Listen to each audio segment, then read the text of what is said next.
My guest today is Jack Schwager, and he's best known for his Market Wizards books. He's talked to thousands of traders and money managers over the years. Jack, you've developed some proprietary indicators for TradeShark. Let's just talk about indicators in general first. How important are they for traders? That depends on the individual trader. So the first decision someone has to make, whether it's my indicators or any other indicators, is are they going to be used for absolute to generate buy and sell signals, or are you using them as a tool, as an adjunct to something else? So you can use the indicators to deliver direct buy and sell signals and treat it almost like a trading system. Or you can use the reading, whether it's positive or negative or beyond some threshold, as confirmation that you should only trade the market in that direction using chart analysis or maybe using another indicator. So it's flexible enough to be used either in a systematic way or to be used as an additional tool. How did these indicators come about? You've talked to a lot of traders and seen thousands of indicators probably. How did these come? I'm more of a systematic guy, not an indicator developer guy. So the origins come out of system design and system building, and what they really are composites of systems. The indicators are not really like just a simple algebraic formula. They're literally composites of different systems. And I basically, when I was asked to do the indicators, I kind of thought what I wanted to achieve, and so they're designed for that purpose. And so the indicators are designed in the following. First, define what is the major trend of the market. Second, not just what is the direction, but how strong is the indicator, how strong is the trend. Third, is there indication or is a trend getting overextended? And you want to have that as compensation, because if you rely totally on trend, you'll be totally long at the top and totally short at the bottom.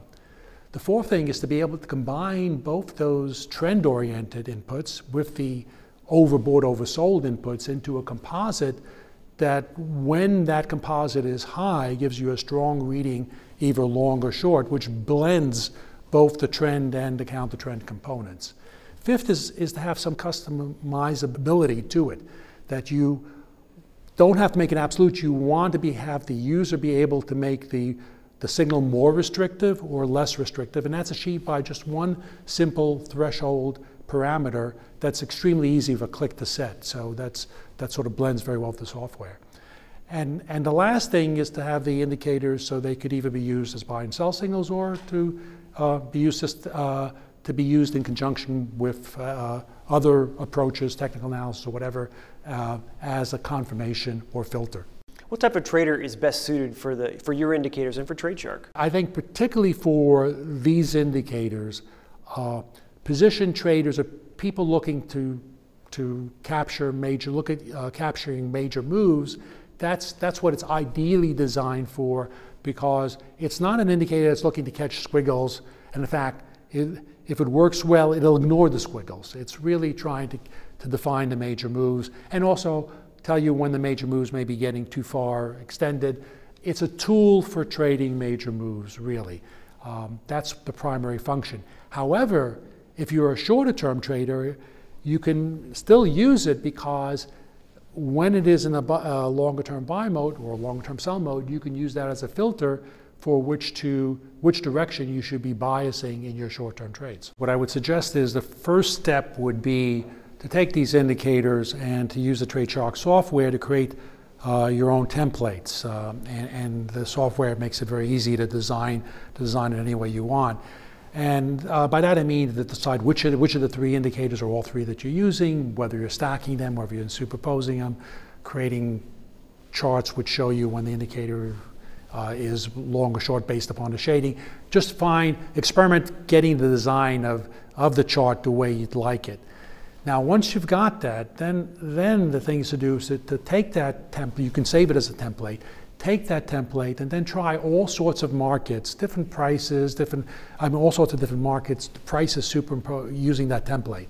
And then you can see how the indicators are working in markets in a lot of different examples. And here, very important, I would suggest or strongly recommend that regardless of what length chart you normally use, I don't care if you use a 3-month or 6-month or 1 year, whatever, but for this first step, use longer term charts, let's say 2 years, maybe even 3 years, because what you want to do is get a feel for how the indicators are working over major trends and trend changes, and really get an understanding of how they work. You've worked with TradeShark for a while. What's your impression of the ease of use? Because there's a lot going on under the hood there. Right, right. No, I was actually almost thrilled to see how easy it is to use. Because my initial inclination was to kind of tell the programmers exactly how it should look. And when I got the software installed, I actually saw that you didn't have to do any of that because you could just do it very easily. So the key to it is this ability to create your own template, and that's absolutely essential. So I'll take a very specific in my case. So what I did with the 3 indicators, so I wanted the directional weight to be the main indicator, but that doesn't have to be the same for everybody in my case. So I took that, superimposed it on price as the main chart, and shaded the background to be green when it's light green when it's buy mode, light red when it's in sell mode, and yellow when it's in neutral mode. And that sort of makes it very nice to see how the indicator is interacting with price.